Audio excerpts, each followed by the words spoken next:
আসমানি ফয়সালায় রিজিক পেয়ে গেলেন। মালিক ইবনে দিনার বলেন, আমারও কেন যেন ক্ষুধা, আমিও পানি তালাশ করা শুরু করলাম। জঙ্গল, হঠাৎ করে ঘুরতে ঘুরতে দেখলাম একটা পানির কূপ।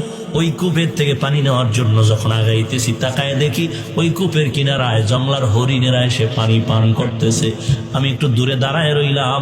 হরিণরা পানি পান করে যখন চলে যায়, আমি গিয়া পানি পান করার জন্য একটা পাত্র তালাশ করে বের করলাম।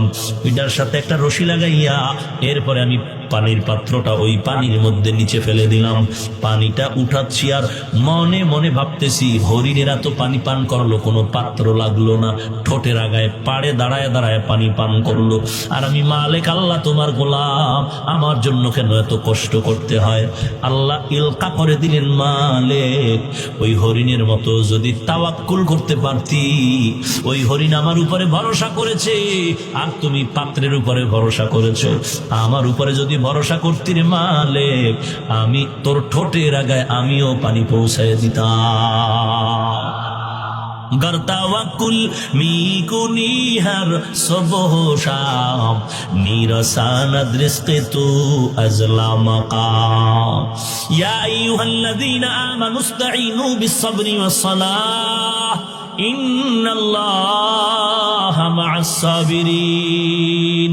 আল্লাহ বলেন, আমি সবরকারী ধৈর্য ধারণকারীর সাথেই থাকি। ও ভাইজান, ধৈর্যের এত দাম। গুনাহের বেলায় ধৈর্য ধারণ করতে হবে, মানে গুনাহ করা যাবে না। নেকের বেলায়, ইবাদতের বেলায় ধৈর্য ধারণ করতে হবে। ধৈর্য ধারণ করে যদি চলতে পারো, একটু ফলাফল আসতে দেরি হলো, আসমান থেকে ফলাফলটা চলে আসবে। ধৈর্য ধারণ করলেন পয়গম্বর আইয়ুব আলাইহিস সালাম। এত অসুস্থ হয়ে গেলেন, লম্বা ঘটনা সবাই আপনারা জানেন। এমন পরিমাণ অসুস্থ, শরীরের মধ্যে পোকা, দুর্গন্ধ এত বেশি ছড়াইয়া গেল, এলাকার মানুষ দুর্গন্ধে সব বাড়িঘর ছাড়িয়া অন্যত্র চলে যায়। এমন অবস্থা হয়ে গেল, আইয়ুব নবী একদিন তাকায় দেখে তার জিহ্বা মোবারকের মধ্যে পোকা, চোখের পানি ছেড়ে কান্না করে, পার্শ্ব পরিবর্তন করতেও পারে না।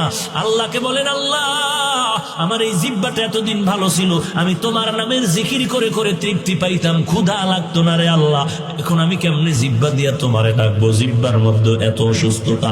হঠাৎ করে কান্নার মধ্যে আল্লাহর নবীর অধিক বিবি ছিল, কয়েকজন বিবি স্ত্রী, কয়েকজন স্ত্রী আইয়া আল্লাহর নবী আইয়ুবের কাছে দাঁড়ায় বলেন, স্বামী আমাদের তাড়াতাড়ি আমগো তালাক দেন, এলাকার সবাই চলে গেছে, আমরাও থাকতে পারতেছি না, দুর্গন্ধ।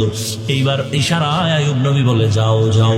বিবিরা যখন যায়, আইয়ুব নবী চোখের পানি ছেড়ে কান্না করলেন, ও দয়ার মালিক, একদিন আর দুদিন না, 1 বছর আর 2 বছর না রে আল্লাহ, অনেক বছর পর্যন্ত তুমি বিছানায় পরীক্ষায় ফালায় রাখছো, আমি চলাফেরা করতে পারি না, কিছুই করতে পারি না রে আল্লাহ। আজ এলাকার মানুষ আমাকে ছাড়িয়া চলে গেছে, কোনো দুঃখ নাই। একটা মানুষের শেষে আত্মরক্ষার জন্য মা বাবার পরে হলো স্বামীর জন্য স্ত্রী, স্ত্রীর জন্য স্বামী। ও আল্লাহ, আজকে আমার কলিজার স্ত্রীরাও বিদায় নেয়, আমার তাতেও কোনো দুঃখ নিলাম না রে আল্লাহ।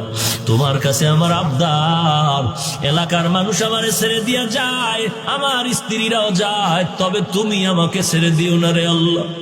তুমি ছাড়া আমার কেউ নাই রে মালিক, মেহেরবানি করে তুমি আমার দিকে মায়ার নজর দিয়া তাকাইও। আইয়ুব নবী দিল দিয়া কথা বলতেছে আর কাঁদতেছে। হঠাৎ করে আইয়ুব নবী তাকায় দেখে পায়ের কিনারায় একমাত্র বিবি ইউসুফ আলাইহিস সালামের কন্যা, তার স্ত্রী নাম হলো রহমা। আমরা সাধারণভাবে মানুষের মুখে প্রচারিত হলো রহিমা। রহিমা নামের বিবি, মূল নাম রহমা। পায়ের কিনারায় বসে বসে কান্না করতেছেন। আইয়ুব নবী ইশারায় বলে, বিবি সবাই গেল, তুমি কেন যাও নাই? আল্লাহর বান্দি চোখের পানি ছেড়ে বলেন, পয়গম্বর, আমার জিন্দেগিতে এমন কোন আমল নাই, কিয়ামতের ময়দানে যদি আল্লাহ জিজ্ঞেস করে কি নিয়ে আসছো, এমন কোন আমল আমি রেডি করতে পারি নাই, আমার কোন আমল নাই রে স্বামী। ওই দিন বড় মুসিবতের দিন, সন্তান মা বাবার পরিচয় দিবে না, মা বাবা সন্তানের পরিচয় দিবে না। ওই হাসরের ময়দানে বিচারক আমার আল্লাহ সূর্য মাথার উপরে জমি